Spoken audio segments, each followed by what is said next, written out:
OCO, my brothers and sisters, relatives, spiritual warriors, and free thinkers. This video is in response to one of my most recent posts regarding the total number of deaths and the total number of survivors in relation to the current situation at hand.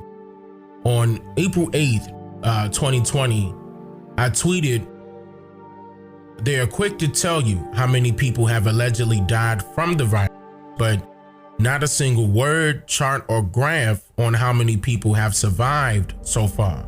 Wonder why? Because their main source of income derives from fear-mongering." Now, many of you understood my initial point here, but there were a few who made some assumptions without properly researching the information they may have heard or seen broadcasted on their local news media channels. I followed up with my statement by saying, "And before you say that they have shown a chart of survivors, prove it. Each state reports the total number of deaths to the CDC, in which the CDC releases that information to news media outlets. But tell me who has conducted a list of survivors." Now, some of the responses in the comments raised some serious concerns and great questions that I would like to address here.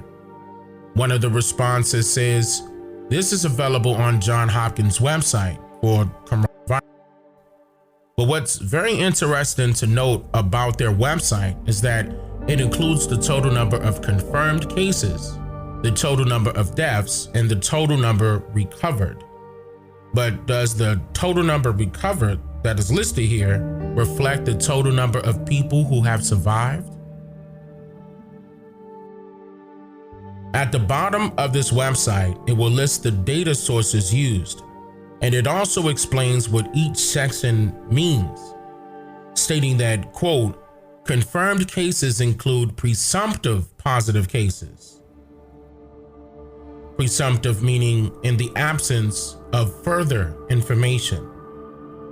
And if that's not alarming enough, it goes on to say that recovered cases outside China are estimates based on local media reports and may be substantially lower than the true number.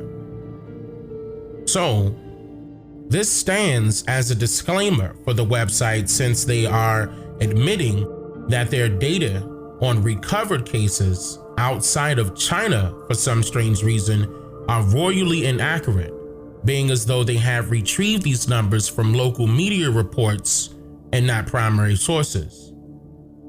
Now, more than a few responses to my post suggested two other tracking websites that mirrored each other. One person stated, "Go to corona.help, they have the charts."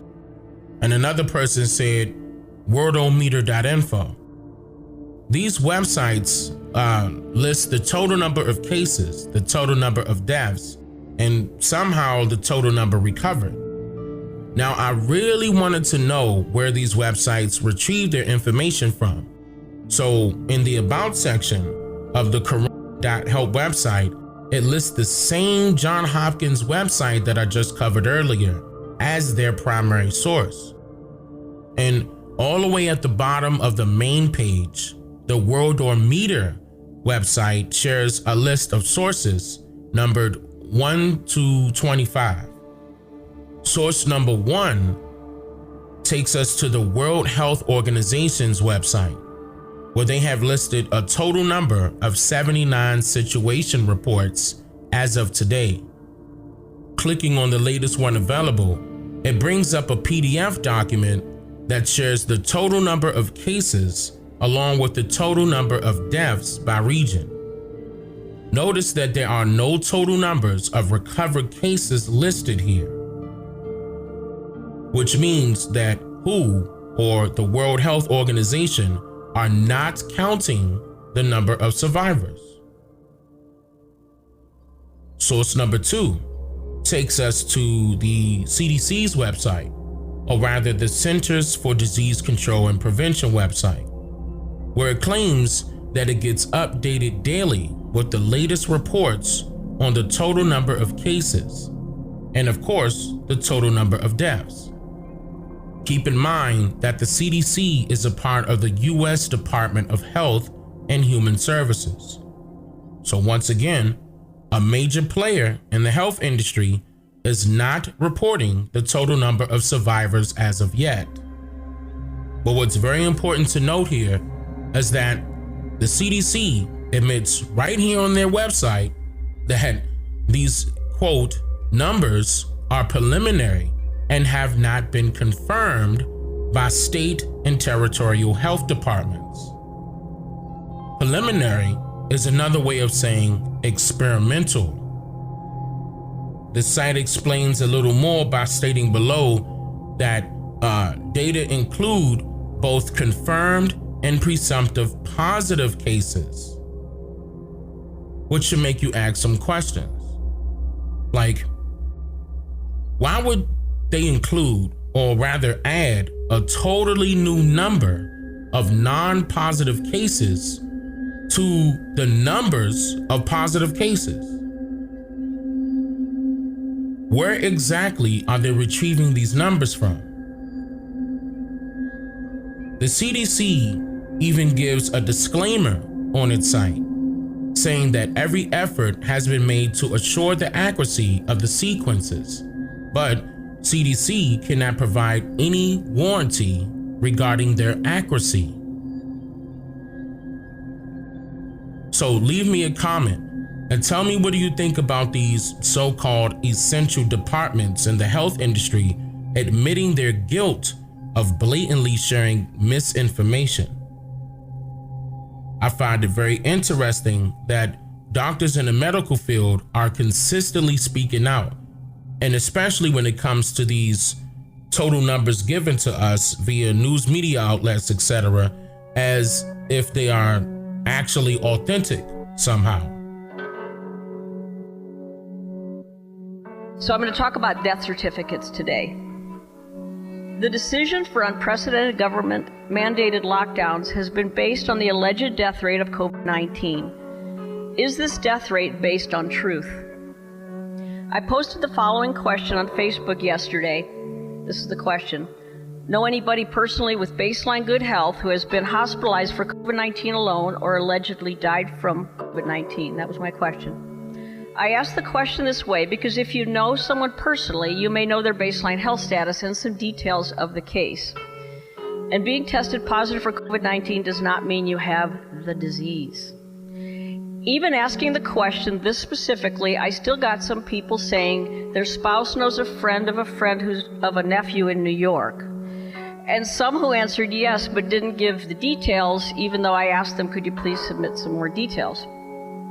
I got over 350 comments and received dozens of no answers, if not scores. Last I counted, there were 3 or 4 who answered yes and said their case fit the criteria, and they gave me some details. But even those 3 or 4, giving them the benefit of the doubt that they were answering honestly to the best of their knowledge, does that mean the person they described was actually stricken with COVID-19? Inquiring minds want to know, are the reported deaths from COVID-19 truly deaths from COVID-19? To address this question, we need to discuss death certificates, since death certificates are the basic source of information about mortality. The discussion of death certificates is not a fun one. We have all grieved so many losses in our lifetimes. Still, we need to talk about it because they are the basis of the so-called death rate of COVID-19. History-changing decisions are being made due to these figures, despite the fact that they are flat out wrong, based on data that is insufficient and often inaccurate. Few people know how much individual power and leeway is given to the physician, coroner, or medical examiner signing the death certificate. How do I know this? I've been filling out death certificates for over 30 years. More often than we want to admit, we don't know with certainty the cause of death when we fill out death certificates. That is just life. We are doctors, not God. Autopsies are rarely performed, and even when an autopsy is done, the actual cause of death is not always clear. Physicians make their best guesstimate and fill out the form, Then that listed cause of death, whatever we list, is entered into a vital records data bank to use for statistical analysis, which then gives out inaccurate numbers, as you can imagine. Those inaccurate numbers then become accepted as factual information, even though much of it is false. So, even before we heard of COVID-19, death certificates were based on assumptions and educated guesses that go unquestioned. When it comes to COVID-19, there is the additional data skewer that is, get this, there is no universal definition of COVID-19 death.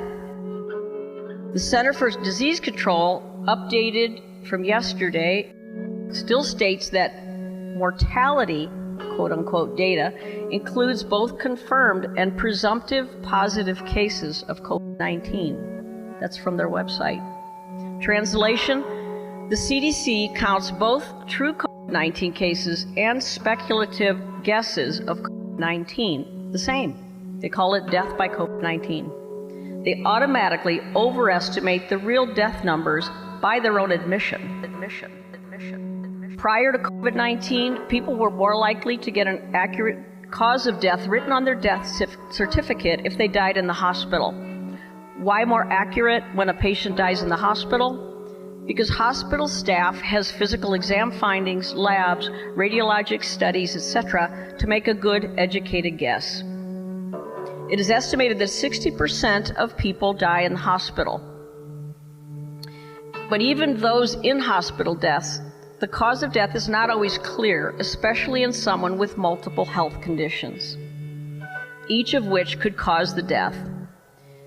Clear-cut causes of death might include traumatic brain injury, say from a car accident, intractable seizures or asthma, sepsis from overwhelming infection, respiratory arrest from a COPD exacerbation, ruptured aneurysm, metastatic cancer, massive acute heart attack, stroke, or pulmonary embolism. I will talk more in a little bit about why inaccuracy in the cause of death has declined for hospital deaths with the introduction of COVID-19 testing. There are also unclear causes of death in ambulances. That's a reality. An example would be someone with multiple deadly conditions who gets short of breath and dies before evaluation can be done. Was it the patient's underlying lung disease or heart disease that caused the shortness of breath, that caused them to call the ambulance? Or was there a concomitant pneumonia or other problem? We don't know because the patient died before the incident could be evaluated. So an estimated 60% of people die in the hospital. As to the other 40%, it is estimated about 20% of people die at home and 20% in nursing homes in this country. The true cause of death in these situations usually remains unknown. The death certificate is filled out with the best educated guess. Unknown causes of death include elderly people or younger people with known heart disease who die peacefully in their sleep. It is not acceptable to list old age as a cause of death, even though that may be more accurate than the cause of death we often list on the death certificate. We are allowed to state as a cause of death atherosclerotic cardiovascular disease, and that may be our best guess in a lot of these cases. But is it truly the cause?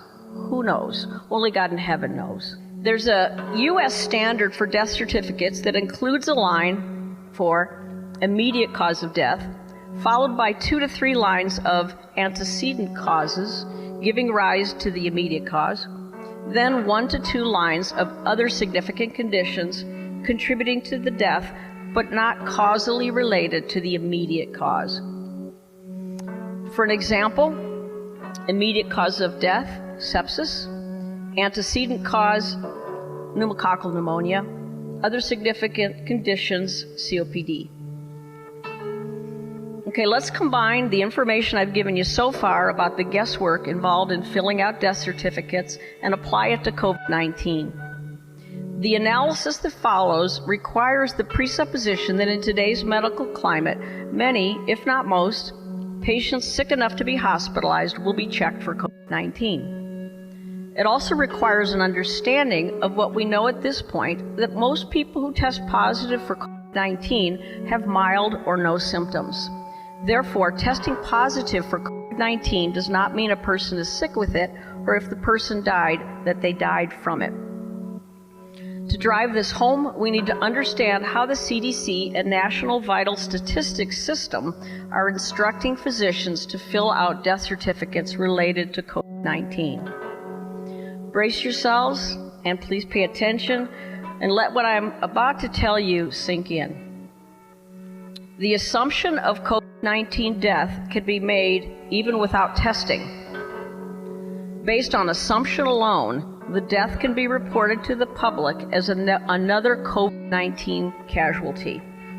The March 24th, 2020 National Vital Statistics System memo states, and I quote, "The rules for coding and selection of the underlying cause of death are expected to result in COVID-19 being the underlying cause more often than not."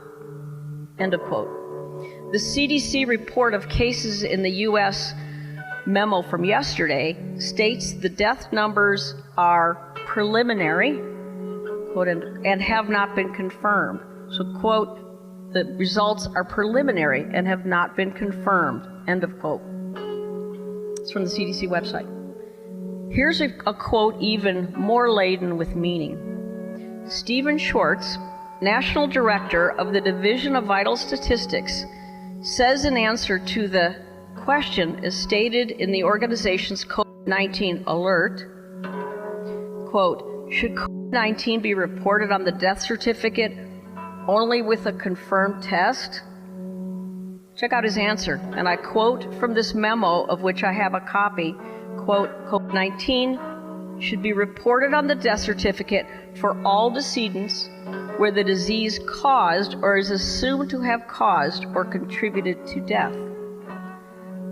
Certifiers should include as much detail as possible based on their knowledge of the case, medical records, laboratory testing, etc." End of quote.